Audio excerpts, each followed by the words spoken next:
Mason vs. Noakes turned out to be everything we thought it would be in the film study. Mason's talent and common mistakes, plus Noakes' predictable but solid skill set made for great action. Outside the mid-range, Mason mostly dominated with sharp jabs and crosses. Noakes' major issue in the fight was a stationary, inactive high guard with the lack of proactive head movement, basically meaning that during lulls in action his feet barely moved, his head didn't move, and then when attacked, his guard didn't move. So aside from the targets that are inherently protected by the high guard, the openings around it remain the openings and the look remains the same without moving in and out of range or proactive pre-slips and level changes. He paid for it. Good Sam Noakes. Body shots have power, we know that, and Noakes is just tenacity. It's Joe. You bloodied. It answers back. Criticism of cards I'm giving. Then Mason would also set traps and bait Noakes, who would typically try to close distance with a single jab and shuffle, punishing the extended moments in the footwork in between punches.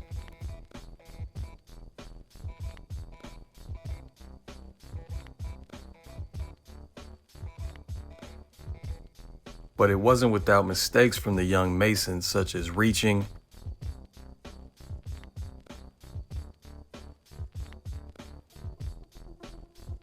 various footwork issues and base breaks,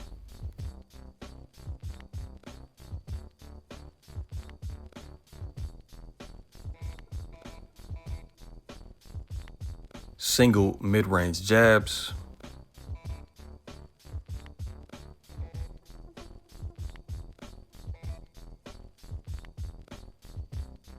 backing out tall and in straight lines, or freezing for various reasons and a lack of defensive responsibility. under the left eye, it looks like.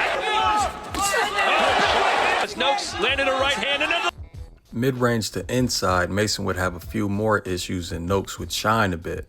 Mason's issues at these ranges can be summed up by a lack of physical controls, whether it be not controlling anything mid-range or soft controls inside or a lack of a clinch game. It's virtually impossible not to get hit at this range without proper controls, which Noakes is known for. The saying around here is, you either control the distance from the outside or control the man. A so-called Philly shell, which turns the body bladed without usage of a physical frame on the side he turned away from, leaves the lane open over the shoulder.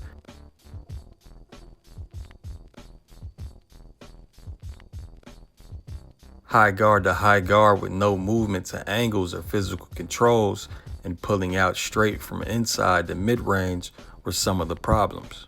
right hand now from Noakes. This is turning into a slobber knocker. There's Noakes hasn't attacked the body. Good. Over his cheek, and there the uppercuts at Mason. He just missed both up. It's who is more money to punch stats, similar numbers. This is it. You've already gave everything you had. Sam Noakes refused. Just this chair, you know. The fans have Mason up by a single point, so if Noakes can win. However, Mason would execute an important aspect of mid-range to inside fighting, which would be a sustained attack to the body. The stationary and active high guard from Noakes carried over to the inside work a bit when he wasn't using physical controls himself. Mason would land devastating body punches, hurting Noakes several times and taking gallons of fuel out the tank and ultimately sliding the fight in his favor.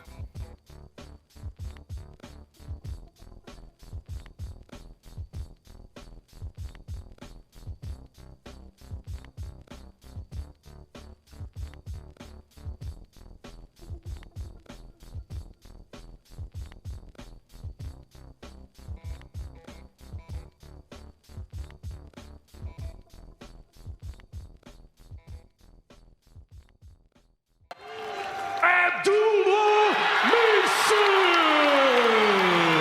the youngest champion in boxing today, Abdullah Mason, with a unanimous decision win.